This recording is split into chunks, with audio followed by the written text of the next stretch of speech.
6. A local gas station is making a bold statement after catching counterfeit bills not once or twice, but 4 times in the last recent weeks. Good evening and thank you for joining us. I'm Krista Babe. Orton's gas station in Moorhead is on high alert after seeing counterfeit bills come in. And now management is sending a message to both the counterfeiters, customers, and employees. Management there says passing counterfeit bills could cost an employee their job if they accept the money. Valley News Team's Christina Craig has some tips on how you can protect yourself from being handed any funny money. It has become quite a conversation piece. A strong message to the counterfeiters posted on each cash register. In action, Orton store manager Amy Stone took after receiving yet another counterfeit bill Thursday. In total, they've lost $400. There's a lot of customers in our area that aren't aware that we have counterfeit bills floating in this area. U.S. Secret Service Special Agent John Kelly says funny money is indeed circulating in the metro area, and recently there's been several incidents. But if handed a bill, how do you know it's fake? If it's a good bill, it'll be more of a bright yellow. Employees dealing directly with money can test the truancy of the bill by using a special marker. But these scammers are finding ways around this failsafe. What we found interesting about these bills is that these counterfeit bills that are being passed in our area are passing the counterfeit pen. I don't know how they're doing it, but needless to say, for the employees, it does get very frustrating because they're doing what they feel is their job to protect us. But as a customer, you may ask, how can I protect myself? Secret Service says study the bill, feel the texture of the paper, look at the print, cut, and for any other additional features that may be questionable. It does take time to investigate the bill to a degree. Look for the security features that it holds. If you hold a standard $10, $20, $50, $100 bill up to light, you can see a hologram image of the same president that is on the bill. Also, a true bill shows a security strip on the left-hand side. It might take a little extra time at checkout, but all precautions to help keep your wallet green. In Moorhead, Christina Craig, Valley News Live. Management did contact us with their concerns, and if you discover something suspicious, you can call our whistleblower team at 701-237-6576 and leave your tip. Well, it may be the first full day of spring, but it doesn't exactly feel like it out there. Let's bring in meteorologist Lisa Green. And Lisa, is there a chance at all that we could be feeling spring sometime soon? Well, you know, it is the middle and getting into the second half of March, so it'll be here. It's coming, but we're not going to feel it for this coming week. Today, chilly out there. Last weekend, we were in the 60s and 70s. Huge difference, 40 to 50 degree difference with temperatures that are well below the freezing mark up north. 19 degrees currently in Fargo, 27 in Grand Forks, rather, 27 in Fargo, and some low to mid 30s in the far southern valley this evening. Radar is showing some snow moving through the valley, but it's running into some dry air, so most of this drying up before it reaches the ground.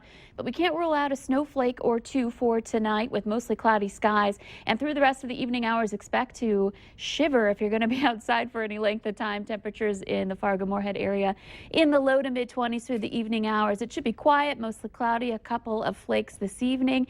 But tomorrow we have some accumulating snow on the way for some of us. We'll be talking about that in a few minutes. A fire broke out at the construction site of Sanford Hospital. The fire was put out by construction workers before the Fargo Fire Department arrived around 8 this morning. Fire crews say that the damage was isolated to a small area on the north side. The cause came from welding and cutting, which emitted sparks that fell and ignited materials below. Construction crews were able to return and continue to work on the project after the fire. A high-speed chase that hit 122 miles per hour seriously injured a Minnesota woman. The Minnesota State Patrol says it received a number of calls about a reckless driver traveling east on Highway 37 around 8:45 this morning. A trooper tried to stop the driver, 25-year-old Grace Robia of Pinewood, but she sped off and the pursuit began. Robia's vehicle crossed the center of the highway and hit a truck driving west on Highway 37. Robia was airlifted to a Duluth hospital. The driver of the truck was not injured. Troopers are investigating the crash and whether or not alcohol or drugs played a role. One person is dead after a single car rollover in Otter Tail County last night. The Minnesota State Patrol says a van driven by 23-year-old Sunanth Anand of South Carolina lost control and went off the side of the road on I-94 near Cascade Street. The van then came back across the road to the right ditch where it rolled.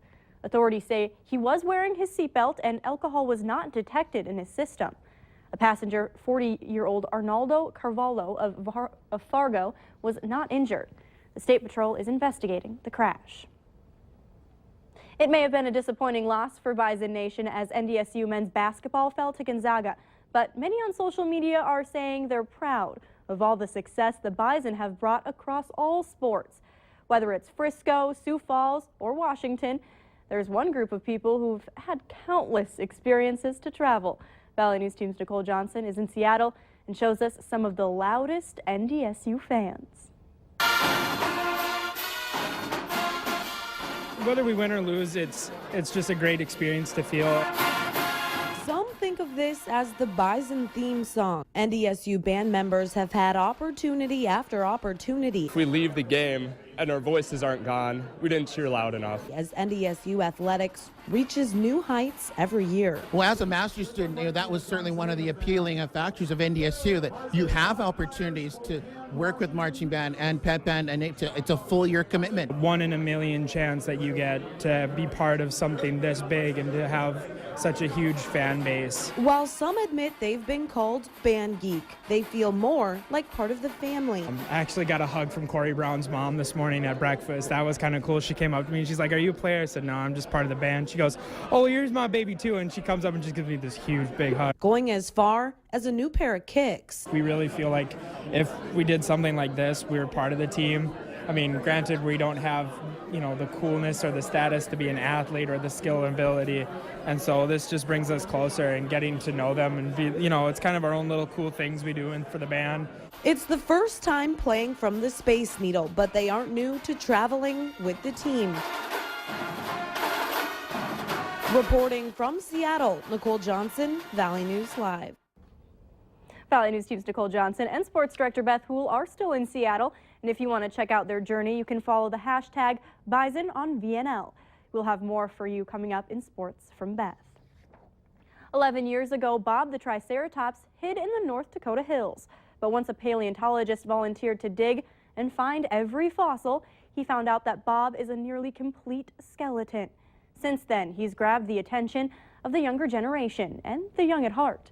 But Bob can't stay where he is at for too much longer. Tonight on Valley News Live 10 at 10, Bob's last chance at staying in his home state and when he'll have to move on. Do you have a little one in mind when you think of the most adorable of babies? March of Dimes is accepting nominations until tomorrow for their 2015 Cutest Baby Contest. To learn how, you can go to marchforbabies.org, the website that's on your screen right now.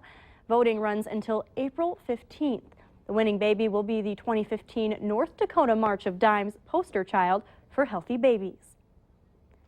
Think Pink for Breast Cancer is going camo in Valley City. A competitive truck pull racer put together a special pickup all in honor of his sister, who's battling breast cancer.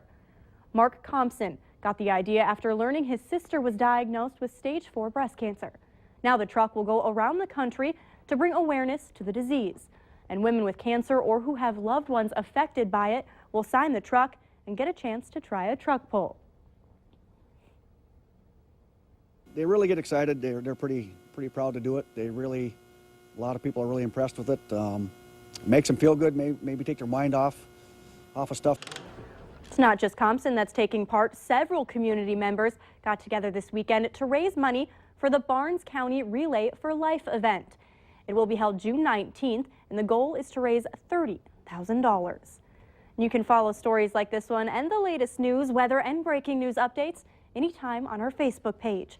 Just search Valley News Live, like our page, and you'll stay informed throughout the entire day. Later on Valley News Live at 6, a new way to keep up with your calories when it comes to choosing alcoholic beverages. And the warmer air is nowhere near us tonight. Temperatures in the 50s and 60s down in western parts of South Dakota. Here, hanging on barely to some teens out there. I'll have details on when we'll warm up and our chances for snow coming up right after this.